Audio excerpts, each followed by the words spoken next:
আসসালামু আলাইকুম প্রিয় দর্শক, আশা করি সবাই ভালো আছেন আল্লাহর রহমতে। এইমাত্র পাওয়া আবহাওয়া অধিদপ্তর থেকে আজকে সবচেয়ে গুরুত্বপূর্ণ খবর, এবার কমবে তাপমাত্রা। 48 ঘন্টার মধ্যে আবহাওয়ার পরিবর্তন। 31শে জুলাই থেকে টানা 5 দিন ভারী ঝড় বৃষ্টির পূর্বাভাস।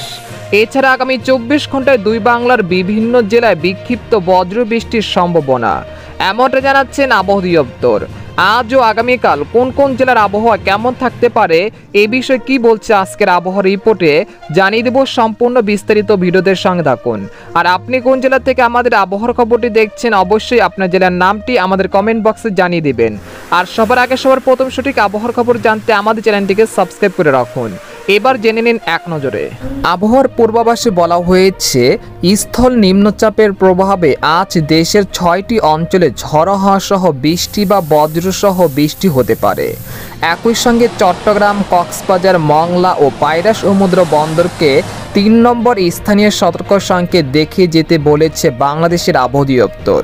এছাড়া গত 24 ঘন্টায় দেশের সর্বোচ্চ বৃষ্টিপাত রেকর্ড করা হয়েছে চট্টগ্রামের টেকনাফে 69 মিলিমিটার। আর সর্বোচ্চ তাপমাত্রা ছিল রংপুরের ডিমলায় 37.8 ডিগ্রি সেলসিয়াস। এদিকে আবহাওয়ার আরেক সতর্কবার্তাতে বলা হয়েছে, বর্তমানে দেশের অধিকাংশ এলাকায় বৃষ্টিপাতের প্রবণতা অনেকটাই হ্রাস পেয়েছে।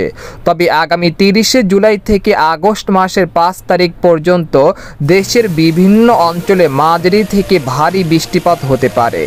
এর ফলে সিলেট বিভাগে আবারও ভয়াবহ বন্যার আশঙ্কা করা যাচ্ছে আগামী 5ই আগস্টের মধ্যে।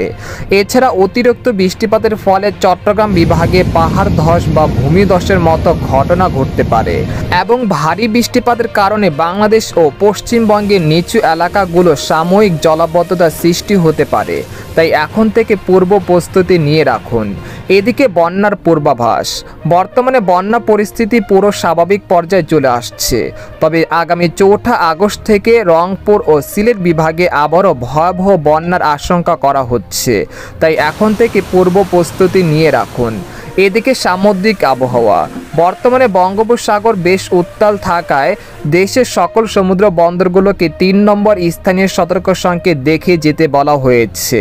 সেই সঙ্গে উত্তর বঙ্গোপসাগরে অবস্থানরত মাছ ধরার নৌকা ও ট্রলারগুলোকে পরবর্তী নির্দেশনা না দেওয়া পর্যন্ত উপকূলের কাছাকাছি থেকে সাবধানে চলাচল করতে বলা হয়েছে। এদিকে বাংলাদেশের আবহাওয়াবিদ মোহাম্মদ হাফিজুর রহমান জানান, আজ সকাল 9টা থেকে পরবর্তী 24 ঘন্টায় রংপুর, চট্টগ্রাম ও সিলেট বিভাগের অধিকাংশ জায়গায়, ময়মনসিংহ, খুলনা ও বরিশাল বিভাগের কিছু কিছু জায়গায় এবং ঢাকা ও রাজশাহী বিভাগের 2-1টি জায়গায় অস্থায়ীভাবে দমকা হাওয়া সহ হালকা থেকে মাঝারি ধরনের বৃষ্টি বা বজ্রসহ বৃষ্টি হতে পারে। সেই সাথে রংপুর, চট্টগ্রাম ও সিলেট বিভাগের কোথাও কোথাও মাঝারি ধরনের ভারী থেকে ভারী বর্ষণ হতে পারে। এই সময় সারা দেশে দিনের তাপমাত্রা সামান্য বৃদ্ধি পেতে পারে এবং রাতের তাপমাত্রা প্রায় অপরিবর্তিত থাকতে পারে। পরবর্তী 5 দিনে দিন ও রাতের তাপমাত্রা অনেকটাই হ্রাস পেতে পারে। একই সঙ্গে বৃষ্টি বা বজ্র বৃষ্টির প্রবণতা বৃদ্ধি পেতে পারে। তো এই ছিল খবর। এরকম লেটেস্টিং আবহাওয়ার খবর জানতে আমাদের সাথেই থাকুন। ধন্যবাদ।